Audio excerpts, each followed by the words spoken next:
வணக்கம் மக்களே. இப்போ விஜி கிச்சனில் என்ன பார்க்க போகிறோன்னா கருப்பு கவுனி கஞ்சி. இப்போ வாணலில் 1 டம்ளர் எடுத்து வாணலில் வறுத்துக்கலாம். ஊறக்கூடியும் வச்சு நம்ம மிக்சியில் அரைச்சிக்கலாம். ஆனால் நான் இப்போ வாணலில் வறுத்துக்கிட்டேன். ஊற வச்சோம்னா அந்த சாயமெல்லாம் அப்படியே இறங்கிடும்.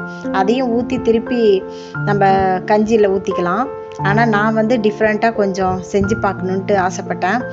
இப்போ வறுத்து நம்ம அரைச்சிட்டோம்னா ரொம்ப வாசனையாகவும் இருக்கும். இப்போ நான் வறுத்துட்டேன். இப்போ பாத்திரத்தில் கொட்டி நல்லா கழுவிக்கிறேன்.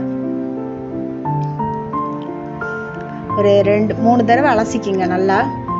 இப்போ அதனுடைய சாயமெல்லாம் இறங்கவே இல்லை பாருங்கள், வறுத்துட்ட உடனே. மேலே அந்த ரொம்ப நொய் மாதிரி இருக்கிறதெல்லாம் வந்துடும். 3 தடவை நல்லா அலசிக்கிங்க.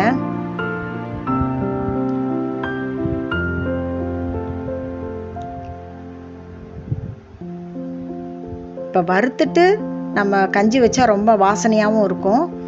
அதுக்கு தான் இப்போ வறுத்துக்கிறேன் நான்.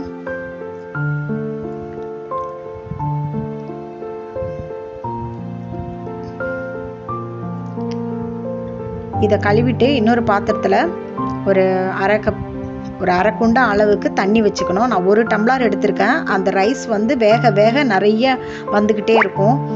அதனால் கொஞ்சம் முன்கூட்டியே நல்லா சூடு பண்ணிக்கிட்டேன். இப்போ 3 தடவை நல்லா அலசிக்கிட்டேன். அலசிட்டு கல்லெல்லாம் அரிச்சு எடுத்துருங்க. கல் தூசியெல்லாம் இருக்கும்.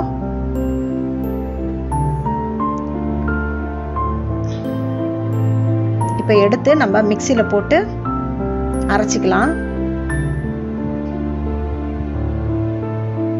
இப்போ கல்லெல்லாம் எடுத்துட்டேன் நான். இப்போ மிக்சியில் போட்டு அரைச்சிக்கலாம். நல்லா நைஸாக அரைச்சிடுங்க.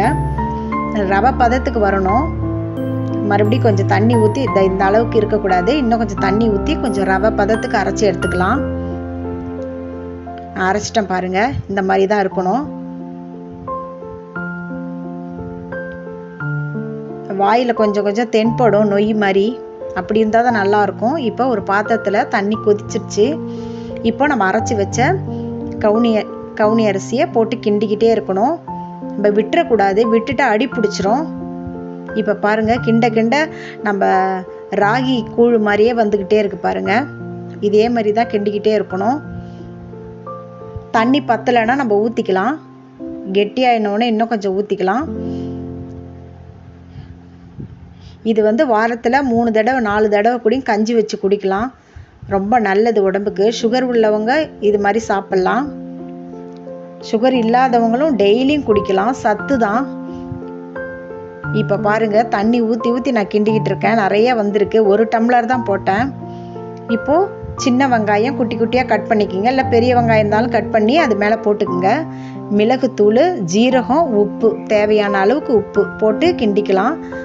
இல்லை பச்சை மிளகா குட்டி குட்டியாக அரிஞ்சு கூடி நம்ம போட்டுக்கலாம். நான் மிளகுத்தூள் போட்டிருக்கேன். இப்போ கிண்டும் போதே வாசனையாக அடிக்குது. வறுத்து அரைச்சதுனால அந்த வாசனை அடிக்குது. இப்போ மிளகுத்தூள், ஜீரகம், உப்பு, வெங்காயம்லாம் போட்டது, அதுவும் நல்ல வாசனை அடிக்குது. இப்போ கிண்டிக்கிட்டே இருங்க, நல்லா வேகட்டும். இதுவே 3 பேர் குடிக்கலாம். 1 டம்ளர் தான் பாருங்கள். 1 டம்ளர் அரைச்சோம்னா எவ்வளோ வருது பாருங்கள் கஞ்சி. 3 பேர் குடிக்கலாம். 2 டம்ளர் குடிக்கலாம். அந்த அளவுக்கு வந்திருக்கு பாருங்கள்.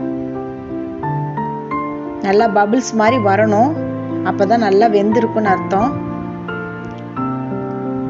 ராகி கூழ் மாதிரியே இருக்கு பாருங்க.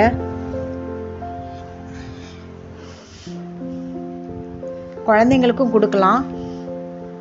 ரொம்ப நல்லது. இது சத்து உள்ளது. இது கருப்பு கவுனி கஞ்சி.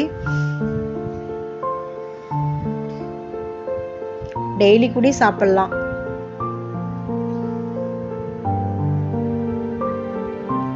இப்ப நல்லா வெந்துருச்சு பாருங்க. வேக வேக இன்னும் அதிகமாயிட்டே இருக்குது. இன்னும் கொஞ்சம் தண்ணி ஊற்றி கூட நல்லா வேக விடலாம்.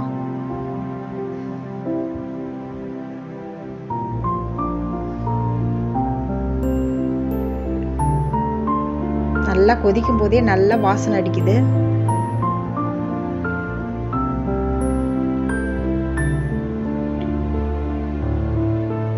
இன்னும் கொஞ்சம் கூட தண்ணி ஊற்றிக்கலாம். உங்களுக்கு எவ்வளோ தேவைப்படுதோ அந்த அளவுக்கு நீங்கள் அரைச்சி இந்த மாதிரி கஞ்சி செய்யலாம். நான் 1 டம்ளர் தான் போட்டிருக்கேன். 1 டம்ளருக்கே எவ்வளோ வெந்திருக்கு பாருங்கள். நல்லா வெந்துருச்சு. சின்ன வெங்காயம் இல்லைன்னா பெரிய வெங்காயமும் போடலாம், பச்சை மிளகாய் போடலாம், புதினா இல்லைன்னா கொத்தமல்லி தழை இருந்தாலும் போடலாம் வாசனைக்கு.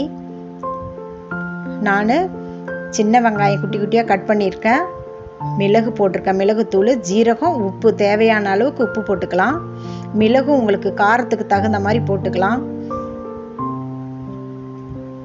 இதே மாதிரி நீங்கள் வாரத்தில் 3 தடவை 4 தடவை செஞ்சு குடிங்க. ரொம்ப நல்லது, உடம்புக்கும் ஹெல்த்தி. இந்த கஞ்சி உங்களுக்கு பிடிச்சிருந்ததுன்னா மறக்காமல் லைக் பண்ணுங்கள், கமெண்ட் பண்ணுங்கள், விஜி கிச்சனை சப்ஸ்கிரைப் பண்ணுங்கள். தேங்க்யூ. இதுக்கு சைடிஷ் வந்து புதினா துவையல் அரைச்சிக்கலாம், இல்லைனா ஊறுகாய் சாப்பிட்லாம், நல்லாயிருக்கும். நான் புதினா துவையல் தான் அரைச்சிருக்கேன் பாருங்கள், ரொம்ப நல்லாயிருக்கும். தேங்க்யூ.